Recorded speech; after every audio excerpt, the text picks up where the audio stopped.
ಚಿಕ್ಕಮಗಳೂರಿನಲ್ಲಿ ಮತ್ತೆ ಕೋಮು ಕಿಡಿ ಇದೀಗ ಉದ್ಭವಿಸ್ತಾ ಇದೆ. ಹಿಂದೂಗಳ ಮನೆಗಳ ಮೇಲೆ ಕಲ್ಲೆಸೆತ ಆರೋಪ ಕೇಳಿಬಂದಿರುವಂತದ್ದು. ಅನ್ಯ ಕೋಮಿನ ಯುವಕರಿಂದ ಕಲ್ಲು ತೂರಾಟ ಆರೋಪ ಕೇಳಿಬಂದಿದೆ. ಇದೀಗ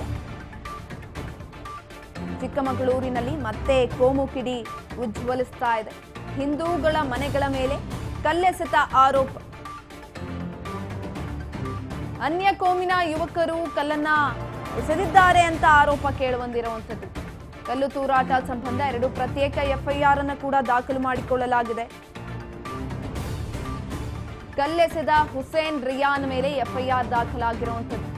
ಹಾಸನ ವಿಭಾಗದಳ ಸಹ ಸಂಚಾಲಕ ಶ್ಯಾಮ್, ಬಿಜೆಪಿ ಯುವ ಮೋರ್ಚಾ ಜಿಲ್ಲಾಧ್ಯಕ್ಷ ಸಂತೋಷ್ ಇವರೆಲ್ಲರ ಮೇಲೂ ಕೂಡ ಇದೀಗ ಎಫ್ಐಆರ್ ದಾಖಲಾಗಿದೆ. ಪ್ರತ್ಯೇಕವಾದಂತಹ ಎಫ್ಐಆರ್ ಅನ್ನು ದಾಖಲು ಮಾಡಿರುವಂತದ್ದು.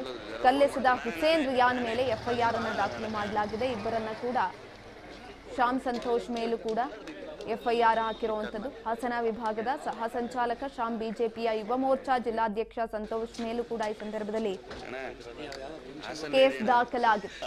ಮದ್ದೂರು ಘಟನೆಯ ಬಳಿಕ ಇದೀಗ ಚಿಕ್ಕಮಗಳೂರಿನಲ್ಲಿ ಕೋಮು ಗಲಭೆ ಆಗ್ತಾ ಇರುವಂತದ್ದು. ಮದ್ದೂರಿನಲ್ಲಿ ಆದಂತಹ ಘಟನೆ ಎಲ್ಲರನ್ನ ಕೂಡ ಒಂದು ಬಾರಿ ಬೆಚ್ಚಿ ಬೀಳಿಸಿತ್ತು. ರಾಜ್ಯದಲ್ಲಿ ಇನ್ನೊಮ್ಮೆ ಈ ರೀತಿಯಾದಂತಹ ಘಟನೆಗಳು ಆಗಬಾರದು ಅನ್ನುವ ನಿಟ್ಟಿನಲ್ಲಿ ಆ ಸಂದರ್ಭದಲ್ಲಿ ಹೇಳಲಾಗ್ತಾ ಇತ್ತು. ಅಷ್ಟರ ಮಟ್ಟಿಗೆ ಮದ್ದೂರಿನಲ್ಲಿ ಕೋಮು ಗಲಭೆ ಆಗಿದ್ದಂಥದ್ದು. ಅದು ಗಣೇಶ ಕೂರಿಸುವಂತಹ ವಿಚಾರಕ್ಕೆ ಸಂಬಂಧಪಟ್ಟಂತೆ ಗಣೇಶನ ಬಿಡ್ತಾ ಇದ್ದಂತಹ ಸಂದರ್ಭದಲ್ಲಿ ದರ್ಗಾ ಮುಂದೆ ಹಿಂದೂಗಳ ವಿಚಾರದಲ್ಲಿ ಗಲಾಟೆ ಆಗಿದ್ದಂಥದ್ದು. ಅದು ಮಾಸಿ ನೇನು ಸ್ವಲ್ಪ ದಿನ ಆಗಿದೆ ಅನ್ನೋಷ್ಟರಲ್ಲಿ ಇದೀಗ ಚಿಕ್ಕಮಗಳೂರಿನಲ್ಲಿ ಮತ್ತೆ ಇನ್ನೊಂದು ಕೋಮು ಕಿಡಿ ಉದ್ಭವಿಸ್ತಾ ಇರುವಂಥದ್ದು.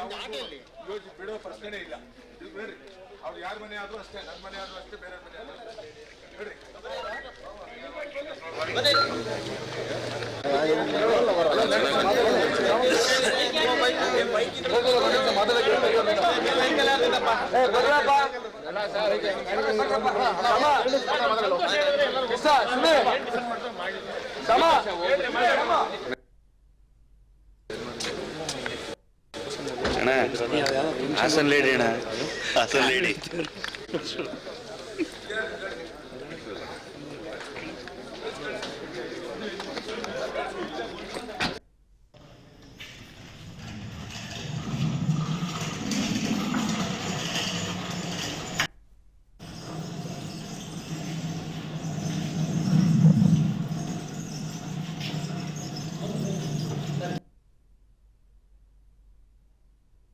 ಒಂದು 3 ದಿನದಿಂದ ಮಿಡ್ ನೈಟ್ ಬಂದ್ಬಿಟ್ಟು ಲೇಡೀಸ್ ಹತ್ರ ಬಂದು ನೈಟ್ ಲಾಕ್ ಓಪನ್ ಮಾಡೋದು ಈ ಥರ ಎಲ್ಲ ಮಾಡಿದ್ದಾರೆ.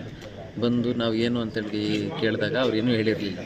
ಈಗ ಒಂದು 3 ದಿನದಿಂದ ಮನೆಗೆ ಕಲ್ಲು ಹೊಡಿಯೋದು ಮತ್ತು ಇಲ್ಲ ಕಾರಿಂದಗಡೆ ಬಂದು ಕೂತ್ಕೊಳ್ಳೋದು ಈ ಥರ ಎಲ್ಲ ಇದು ಮಾಡಿದ್ದಾರೆ. ಆಮೇಲೆ ಬಂದ್ಬಿಟ್ಟು ಏನು ಅಂತೇಳಿ ಕೇಳಿದಾಗ ಅವ್ರು ಬಂದ್ಬಿಟ್ಟು ಏನು ಮತ್ತೆ ಕಲ್ಲು ಹೊಡೆದಿದ್ದಾರೆ. ಇವತ್ತು ಮತ್ತೆ ಅಲ್ಲಿ ನಮ್ಮ ವಿಜಯಪುರದಲ್ಲಿ ಸಂತೋಷಣ್ಣ ಅಂತ ಹೇಳಿದ್ದಾರೆ. ಅವ್ರು ಹಿಡಿದಾದ್ಮೇಲೆ ಬಂದು ಕಂಪ್ಲೇಂಟ್ ಎಲ್ಲ ಕೊಟ್ಟು. ಯಾವ ಸರ್ ಹೊಡೆಯೋದು ಕಲ್ಲು? ಅವರು ಹುಡುಗರು. ಯಾವ ಹುಡುಗರು? ಇಲ್ಲಿ ಅರೆಸ್ಟ್ ಮಾಡಿದ್ದಾರೆ. ನಾವು ಎಷ್ಟು ಜನ ಇದ್ರು? 6 ಜನ ಡೈಲಿ ಬರೋರು, ಹಿಂದ್ಗಡೆ ಬರೋದು, ಮನೆ ಹಿಂದ್ಗಡೆ ಬರೋದು, ಅಲ್ಲೆಲ್ಲ ಅಬ್ಸರ್ವ್ ಮಾಡೋದು, ಇಲ್ಲ ಹುಡುಗಿರಿಗೆ ಕೆಟ್ಟ ಸುಮಾರು ಸತಿ ಕೆಟ್ಟ ಸತಿ ಎಲ್ಲ ಬೈತಾರೆ. ಅದೇ ಮನೆನೋ ಪಿಜಿನ? ಅದು ಅದು ನಾವು ಇರೋದು